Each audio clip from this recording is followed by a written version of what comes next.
ఎన్టీఆర్ విగ్రహం పెట్టినందుకు తెలంగాణ వాదులు ఉద్యమకారులంతా గరమైంది ఓ ఎత్తు అయితే సీఎం సొంత పార్టీ కార్యకర్తలే ఫైర్ అవుతుంది ఇంకో ఎత్తు. సీఎం హోదాల బై ఎలక్షన్ల ఇచ్చిన మాట ప్రకారం ఎన్టీఆర్ విగ్రహం పెట్టిండు, ఇంట్లో తప్పేముంది, మా లీడర్ మాట అంటే మాటనే అని అనుకుంటా నలుగురిట్లా ఎంత నచ్చ చెప్పుకుంటా మాట్లాడినా గానీ నాలుగు కాంగ్రెస్ కన్వాలు కలిసిన కాడ మాత్రం ముచ్చట పురాగా వేరే ఉందట.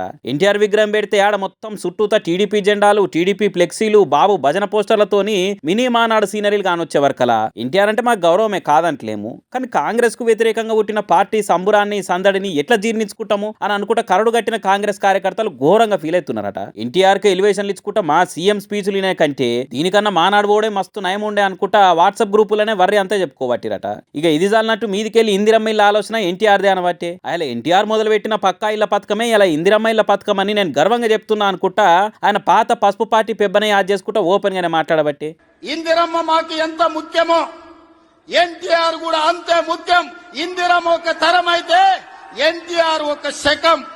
ఏందిది మాకేందిది అని అనుకుంటా మస్తు నారాజులు ఉన్నారట హస్తం పార్టీని హార్డుగా నమ్ముకున్న కార్యకర్తలు. ఆనాడు ఎన్టీఆర్ గారు మొదలుపెట్టిన పక్కా ఇళ్ల పథకమే ఈనాడు ఇందిరమ్మ ఇళ్ల పథకం అని నేను ఈ రోజు గర్వంగా చెప్పదలుచుకున్నా.